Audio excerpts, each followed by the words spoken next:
राधे राधे, जय श्री कृष्णा, जय श्री कृष्णा। चलिए आज हम आपको सुनाते हैं भगवत गीता के 14वें अध्याय का महात्म। अगर आपको अच्छा लगे तो प्लीज लाइक करें, कमेंट करें, शेयर करें और चैनल पर नए हैं तो प्लीज चैनल को सब्सक्राइब करें। राधे राधे, जय श्री कृष्णा, जय श्री कृष्णा। चलिए देर ना करते हुए हम आपको सुनाते हैं 14वें अध्याय का महात्म। श्री महादेव जी कहते हैं, पार्वती अब मैं भव बंधन से छुटकारा पाने के लिए साधन भूत 14वें अध्याय का महात्म बतलाता हूँ। तुम ध्यान देकर सुनो। सिंह लादीप में विक्रम बेताल नाम एक राजा थे जो सिंह के समान पराक्रमी और कलाओं के भंडार थे। एक दिन वे शिकार खेलने के लिए उत्सुक होकर राजकुमारों सहित दो कुतियों को साथ लिए हुए वन में गए। वहां पहुंचने पर उन्होंने तीव्र गति से भागते हुए खरगोश के पीछे अपनी कुतियां छोड़ दी। उस समय सब प्राणियों को देखते देखते खरगोश इस प्रकार भागने लगा मानो कहीं उड़ गया हो। दौड़ते दौड़ते बहुत थक जाने के कारण वह एक बड़ी खंदक गहरे गड्ढे में गिर पड़ा।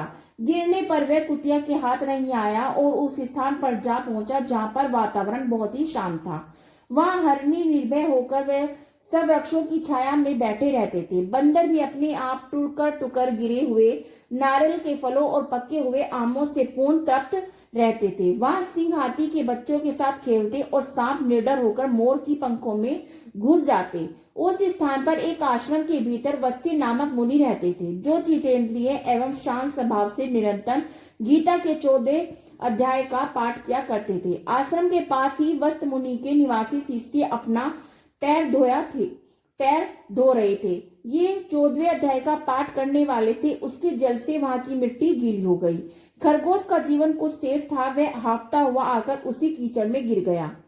उसके स्पष्ट मास से खरगोश दिव्य विमान पर बैठकर स्वर्ग लोक को चला गया। फिर कुतिया भी उसका पीछा करती हुई आई। वहां उसके शरीर में कुछ कीचड़ के छींटे लिख गए।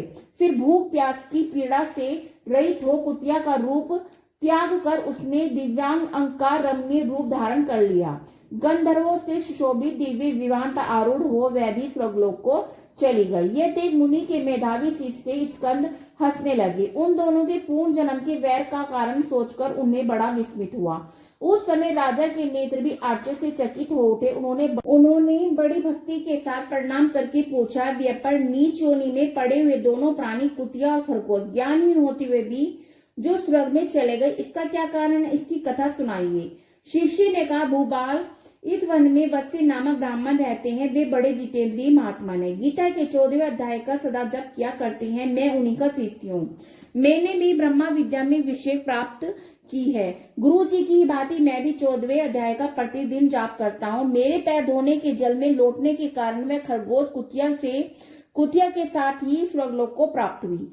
अब मैं अपने हंसने का कारण बताता हूँ। महाराष्ट्र में प्रद्युम्न नामक महान नगर है। वहाँ केशव नाम का एक ब्राह्मण रहता था जो कपटी मनुष्य में अग्रणीय था। उसकी स्त्री का नाम विलोबना था। वे स्वच्छता विहार करने वाली थी। इससे क्रोध में आकर जन्म भर के वैर को याद करके ब्राह्मण ने अपनी स्त्री का वध कर डाला और उसी पाप से उसको खरगोश की योनि में जन्म मिला।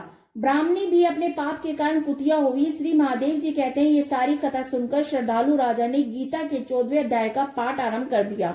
इससे उन्हें परम गति की प्राप्ति हुई। राधे राधे, राधे राधे, राधे, जय श्री कृष्णा, जय श्री कृष्णा। पहले हमने आपको सुना 14वें अध्याय का महात्म, तो अब हम आपको सुनाते हैं 14वां अध्याय। राधे राधे। उसके उपरांत श्री कृष्ण भगवान बोले, हे अर्जुन, ज्ञानों में भी अति उत्तम परम ज्ञान को मैं फिर तेरे लिए कहूंगा, जिसको जानकर सब मुनि जन इस संसार से मुक्त होकर परम सिद्धि को प्राप्त हो गए हैं। हे अर्जुन, इस ज्ञान को आश्रय करके अर्थात धारण करके मेरे स्वरूप को प्राप्त हुए पुरुष सृष्टि के आदि में उन्हें उत्पन्न नहीं होते और प्रलय काल में भी व्याकुल नहीं होते, क्योंकि उनकी दृष्टि में मुझ वासुदेव से भिन्न कोई वस्तु है ही नहीं। हे अर्जुन, मेरी महत ब्रह्मा रूप प्रकृति अर्थात त्रिगुणमयी माया संपूर्ण भूतों की योनि है, अर्थात गर्भाधान का स्थान है और मैं उस योनि में चेतन रूप बीज को स्थापन करता हूँ। उस जड़ चेतन के संयोग से भूतों की उत्पत्ति होती है। हे अर्जुन, नाना प्रकार की योगियों से अपनी मूर्तियां अर्थात शरीर उत्पन्न होते हैं। उन सबकी त्रिगुणमयी माया दो गर्भ को धारण करने वाली माता है और मैं बीज को स्थापन करने वाला पिता हूँ। हे अर्जुन, सद्गुण, रजोगुण, तमोगुण, ऐसे ये प्रकृति से उत्पन्न हुए तीनों गुण अविनाशी जीव आत्मा को शरीर में बांधते हैं। हे निष्पाप, उन तीनों गुणों में प्रकाश करने वाला निर्वाकारी सत्व गुण और निर्मल होने के कारण सुख की आसक्ति से और ज्ञान की आसक्ति से अर्थात ज्ञान के अभिमान से बांधता है। हे अर्जुन, राग रूप रजोगुण को कामना आसक्ति से उत्पन्न हुआ जान, वे इस जीव आत्मा को कर्मों की और उनके फल की आसक्ति से बांधता है। और हे अर्जुन, सर्वदेह अभिमानियों के मोहने वाले तपोगुण को अज्ञान से उत्पन्न हुआ जान, वे जीव आत्मा को प्रमाद, आलस्य, निद्रा के द्वारा बांधता है। क्योंकि हे अर्जुन, सद्गुण सुख में लगाता है और रजोगुण क्रम में लगाता है। तमोगुण तो ज्ञान को आच्छादन करके अर्थात ढक के प्रसाद भी लगाता है। और हे अर्जुन, रजोगुण और तमोगुण को दबाकर सद्गुण होता है अर्थात बढ़ता है, और रजोगुण और तमोगुण को दबाकर तमोगुण बढ़ता है। वैसे ही तमोगुण और सत्गुण को दबाकर रजोगुण बढ़ता है। इसलिए जिस काल में इस देह में अंतकरण और इंद्रियों में चेतना और बोध शक्ति उत्पन्न होती है, उस काल में ऐसा जानना चाहिए कि सत्गुण बढ़ा है। और हे अर्जुन, रजोगुण के बढ़ने पर लोभ और अर्थात संसारिक चेष्टा, सब प्रकार के कर्मों का स्मार्त बुद्धि, आराम, ऐश, शांति अर्थात मन की चंचलता और विषय भोग की लालसा, ये सब उत्पन्न होते हैं। तथा हे अर्जुन, तमोगुण के बढ़ने पर अंतकरण और इंद्रियों में अप्रकार, कर्तव्य कर्मों में अप्रवृत्ति और प्रमाद अर्थात व्यर्थ चेष्टा और निंद्रा, अंतकरण की मोहिनी वृत्तियां, ये सभी उत्पन्न होते हैं। हे अर्जुन, जब तक जीव आत्मा सद्गुण की वृद्धि में वृत्तियों को प्राप्त नहीं होती, तब तक तुम उत्तम कर्म करने वालों को मल रहित अर्थात दिव्य स्वर्ग आदि लोक को प्राप्त होता है। रजोगुण के बढ़ने पर अर्थात जिस काल में रजोगुण बढ़ता है, उस काल में मृत्यु को प्राप्त होकर कर्मों की आसक्ति वाले मनुष्य में उत्पन्न होते हैं। तथा तमोगुण के बढ़ने पर मरा हुआ पुरुष, कीट, पशु आदि मूढ़ योनियों में उत्पन्न होता है। क्योंकि सात्विक कर्म का जो सात्विक अर्थात सुख, ज्ञान और वैराग्य आदि निर्मल फल कहा गया है, राजस कर्म का फल दुख एवं तामस कर्म का फल अज्ञान होता है। सत्गुण से ज्ञान उत्पन्न होता है, रजोगुण से निसंदेह लोभ उत्पन्न होता है, तमोगुण से प्रसाद और मोह उत्पन्न होते हैं और अज्ञान भी होता है। इसलिए सद्गुण में स्थित हुए पुरुष स्वर्ग आदि उच्च लोकों को जाते हैं, और रजोगुण में स्थित राजस पुरुष मध्य में अर्थात मनुष्य लोक में ही रहते हैं, और तमोगुण के कार्य रूप निंद्रा, प्रमाद और आलस्य आदि स्थित हुए तामस पुरुष अधोगति को अर्थात कीट, पशु आदि नीच योनियों को प्राप्त होते हैं। हे अर्जुन, जिस काल में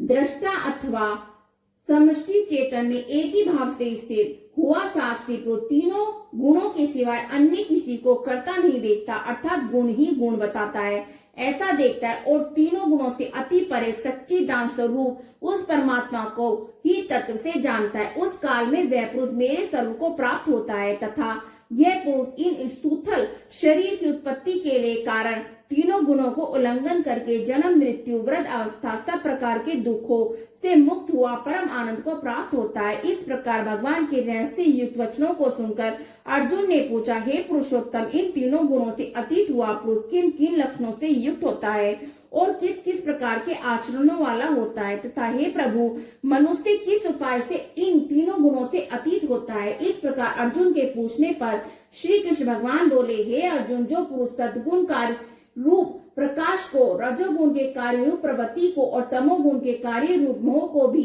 न पर्वत होने पर बुरा समझता है और न निवर्त होने पर उनकी आकांक्षा करता है, तथा जो साक्षी के सदृश से स्थित हुआ गुणों के द्वारा विचलित नहीं किया जा सकता और गुण ही गुणों में बतलाता है, ऐसा समझता हुआ सच्चिदानंद स्वरूप परमात्मा एक ही भाव से स्थित रहता है एवं उस स्थिति से चलायमान नहीं होता। जो निरंतर आत्मा में स्थित हुआ दुख सुख को समान समझने वाला, मिट्टी, पत्थर, स्वर्ण समान भाव वाला और धैर्यवान है, तथा जो प्रिय अप्रिय को बराबर समझता है और अपनी निंदा स्तुति से भी समान है भाव वाला है, तथा जो मान और अपमान में समय है, मित्र और वैरी के लिए भी पक्ष में समय, वे संपूर्ण आरंभों में कर्तापन के अभिमान से रहित हुआ पुरुष गुण अतीत कहा जाता है। जो पुरुष अविदचारी भक्ति रूप योग के द्वारा मेरे को निरंतर भजता है, वे इन तीनों गुणों को अच्छी प्रकार उल्लंघन करके सच्चिदानंद स्वरूप पर ब्रह्मा में एक ही भाव होने के लिए योग्य है। हे अर्जुन, उस अविनाशी पर ब्रह्मा का, अमृत का, नित्य धर्म का और अखंड एक रस आनंद का मैं आश्रय लेता हूँ, अर्थात उपयुक्त ब्रह्मा, अमृत, अव्यय और साक्षात धर्म, एकीकृत सुख सब मेरे ही नाम है, इसलिए इनका मैं परम अक्षय हूँ। राधे राधे राधे राधे।